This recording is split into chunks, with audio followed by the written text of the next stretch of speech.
लहसुन खाने के कहत है तो समझिए में ना होता कि कौने ही तई में लोग घूमत हूँ आग लगा दिलो लहसुनवा में बस रह जी छौकत रह जी मुर्गा मुर्गी 10 रुपया देला हम पूजा करे खातिर बताओ बिनैया के माई आई रहले ओकर मेहरारू आई रहले ओकर मतलब मुहनी के कहां से आदमी इतना 1000 रुपया दे देता पूजा करे खातिर चलो तब न हम बताओ तनी बाबूजी के खैनी उड़ा गेल बा का धवा त बाई में बुझाते इहो तीते खैनी खाला ना चलो तुम देखी त बाजा त की ना कि कमना खोतवा में लुकोइलू आई रे बाल मच्छी रही आँख से झलका आंसू बुढ़वा के चुए फोटा गहेला हाली हाली हमरा बाबूजी के नेता कि कवना खोतवा में लुकोई कोसा का गावत हवा बाबूजी कौने माई के खोता में गलाला कौने आँख से नेटा पेटा गावत हवा अरे का करत नहीं बैठल त बा नहीं जा हम तई के निकल खाले का रे हम ना निकलनी है इजे रहला खा ले ना बाबूजी हम निकलनी है खा ले रे हम ना निकलनी हो बाबूजी फाड़ गल फरिया तो खैले रे अरे बाबूजी हम तो जानतो नहीं कि इजे रहला कबे कौने के देख के गाना गावत हो रे कौने के गाना देख के आवत हो उ कल देखियो ओकर द्वार पर बाजत हुए न एहिंगा सुनवा सर खाने के ले सुना खाने का तो इतई करत हवा आय ई करे इतई करत हवा सर बेचानी गई सिचौचा करे आ तू हवा तो इतई करत हवा गावत हवा नकिया से पसीना अखिया से पसीना तोरे करे जवा में घुस जाए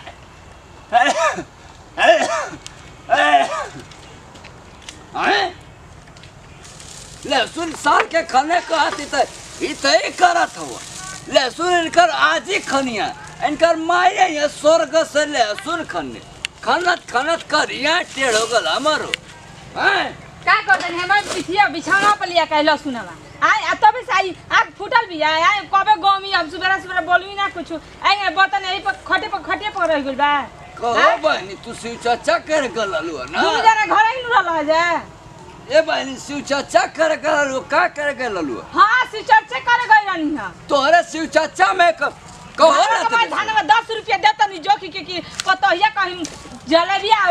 छोला न चाटे एकर लात कैसा देखा अरे मने देखा तनी हमारा आंखी के सोजा बाप हो बाप बिनो अरे उजरंतिया मुआ तो शिव चर्चा चला गुरुजी ई गुरुजी ओ गुरुजी कर तोन के ये करे चालू रहन वहां पंचायत करे चालू शिव चर्चा में के कर खानदान उलट जाए एकर मर जाए ई कौन शिव चर्चा अरे हम पंचायत करे जानी तो काय करे गलिए वहां बाबू माई के सेवा वाली सिस्टम होता ई 10 रुपया दियाला से बाबू माई के सेवा अथी करी सत्कार करी ना है थरिया एक पड़ल बैठे उठा के इने के घर में रख देला ये सिस्टम रे अब इन तो गईली है तो बहुत प्यार से गईली पैसा ना ली अब लहसुन आई पर लिया के रख लिया है मां बिछा ली बिछाओ ना सुता आई नौकरानिया ना तो रख ले जाके घर में कैसे तो चक्कर गला लिया वहां शिकायत होता है तब ना रे कि बाबूजी का सेवा करिए परमेश्वर की दुल्हन दुल्हन सही रहे घर परिवार सुखी रहे तई कौन सुखी तू लियावत है हे शंकर भगवान अरे इनकर जवानिया में कम से कम लाकावा त मार देव कि कम से कम हमरा के बोलस मत कबो टोकस मत हे शंकर भगवान शिव चर्चा भगवान निकल शिव चर्चा करे हमके दुख देतिया हमके दुख देते शिव चर्चा में दुख देता नहीं अरे हमरा के ढही देता नहीं ना ए भगवान इस शिव चर्चा करे जातिया ई हमके ए गुरु बहिना ए रानिया ए बचिया शिव चर्चा चला पूरा पंचायत बच्चा जा तू शिव चर्चा करे अब तो हमके दुख देवे ए जट महाराज ए त्रिशूल शंकर भगवान ए भगवान साफ वाला भगवान वही जई हमके झूठ बोले कि हम अपने बाबूजी का सेवा करत हई ससुर का सेवा करती वही जो उलट जो चिमुड़ा जो लकावा मार दे ए शंकर भगवान सरापा ए सही सरापा ए हर महादेव ये हमके दुख देतिया हम बताओ ले सुन खनत खनत हमारा अतड़ी आगे का पीछे घूम सुबह रही गई। का मैं जीव झाड़ सुबह रही शिव के चाचा कर जाती है उलट जो है शिव चाचा में पसार जो हां मर जो हम मर जाए हाँ, सारा पीवा बतावा होई सेवा किया बाबू का सेवा करे के 10 गो रुपया पॉकेट से मोए संग आग लग जाओ बगली में सबका रुपया धन कमाला शिव चाचा में कमाला ए मुआने उलट जो ए फुकाउनी मार जो शिव चाचा में शिव चाचा में मार दो उलट जो तोर शिव चाचा में बताओ ए शंकर भगवान ये झूठ बोलत है कि बाबूजी का सेवा करत है ये है कि हमके दुख तकलीफ देतिया मार जो उलट जो ए भगवान हम तोर टांडो करब ए शंकर भगवान हम तोर टांडो करब मर जाओ वही शिव चाचा में मर जाए जैसे उलट जा कोड़ी हो जा तोरे शिव चाचा में हाँ मार जा तू ई का भइल बाबूजी थई का भइल हो हाँ। पूछे जे का भइल बा शिव चक्का करे जाते ला खनी खा का भइल हो सेवा करत हूँ का भइल सेवा। बता हमरा के हैं का भइल है सेवा करत हूँ का भइल बाबूजी हैं का भइल घर एजेंट पकड़ के बढ़िया चढ़ दे रे तोड़ दे अरे चल भइल शिव का हो चच्चा में बाबूजी आवते शिव चच्चा करे के आई उमन सिखावल जाला कि बाबू का सेवा करे के चाहिए हाँ। आदमी के सेवा करे के चाहिए ससुर कर ये हमके था ना दुख देतिया कि का का भइल बताइबा हमरा के तोरा बोलम नु हम का बोलबा ओए के साथ तू चल जा का कर चली हम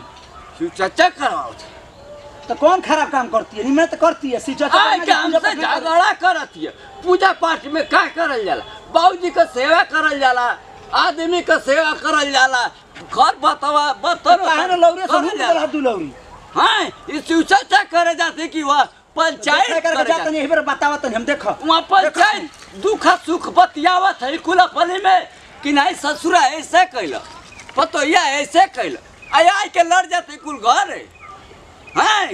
हे भगवान हे जाटा महाराज आपन नगवा छोड़ता हाँ इधर बस ले हां वही ना सारा चल जाइबो ठीक बा ना भेजला उनके सिखा के जाके हमरे के उल्टा सीधा बोलत ना बोलिए हाँ? कि वो सही सिखा लो ठीक बा ना बैठा के यही न जता सारा पता नु बुढ़ाऊ तार लगन समय नाकी में पानी पिया गइले बड़ा ए शिव चाचा महाराज ए शिव चाचा महाराज जे जे पतो है रानी पानी पियानी तो हमू एक बाप के बेटी ना समझ सुन ला एकदम से डाल के रख देले बड़ा बेटा के सिखा के भेज तरह किसी चर्चा करे गइल लिया हाय करे गइल लिया हाउ करे गइल लिया हां राख ला बेटा का अपना कब्जा में हे शिव चाचा महाराज हे शंकर भगवान जे जात शिव चाचा करे अपने घर परिवार के ना देखी आय के सताई तो उलट जाए हे शंकर भगवान हमके बुढ़ापा में सतावत है जाते शिव चाचा करे तो वो सीख के आवत है ई कुछ शिव चाचा करे ना जाते पंचायत करे जाते अगर शिव चाचा सही का दिल से कुल करती तो घर में एगो कमी ना हो एगो दुख ना रहत अपने आप दुख हो राजा एगो शिव चाचा ना करत है ये कुल बताओ वहाँ से पंचायत बटूर के आवत है कुल बूढ़ पुरानिया के ये कुल शिकायत करत है कुल हाँ जा बहनी तू शिव चाचा कर तू ना तो आज हमान के तकलीफ ना दे जे शिव चाचा में अगर शिकायत करी हे शंकर भगवान ओकरे घर में कोड़ी हो जाए घर में कोई हो जाए बताओ हमारे हाली हाली कहती कि सेवा करीला इका सेवा करी हो शिव चर्चा में शिव शंकर भगवान अगर शिव चर्चा में सही का तोरी में दम बाय आशीर्वाद बाय तोरी में प्रगट बाटा तो शिव चर्चा महाराज इन्होंने के ऐसा दुख दा कि ना चले पावे ना उठे पावे जे शिव चर्चा में अगर शिकायत बतियाल तब ओकर कोणिया करिया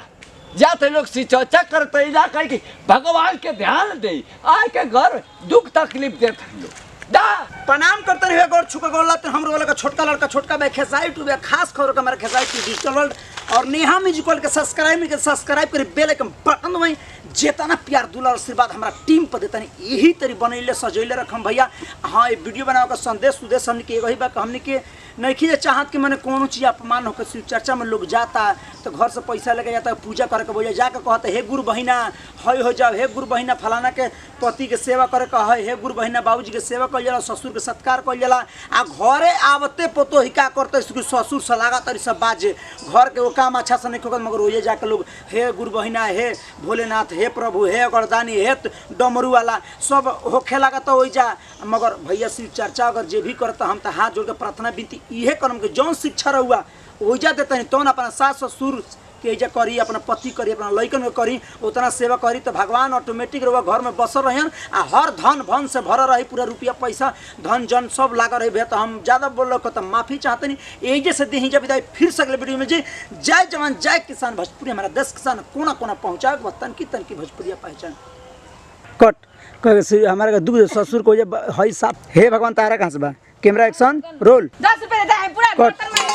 बाबूजी का अब से 10 रुपये सिस्टम अब ये मैंने ई दर्शावे बा कि तेने से गईले है तो कितना निमन से गईले हे बाबूजी बोल के आवत और जे शिव चर्चा कर तो जैसे सबको के बोल बोल के समझावत सो कि अपना ससुर के सेवा कल जाला, पति के बात मानल जाला, पति सती मेहरारू सती सब होले तो ई तो कौन सेवा करता रे ई शिव चर्चा। हाँ वह जौन भी होला पति परमेश्वर होता है आ ई ते कौन से शिव चर्चा करता क्या कहते जे शिव चर्चा में आवता तो बुझाता कि नागिन मत डसे लगता है हमारा क्या के ऐसे कुछ बताइए। चलो चाचा हट जा। कैमरा हाँ रोल एक्शन।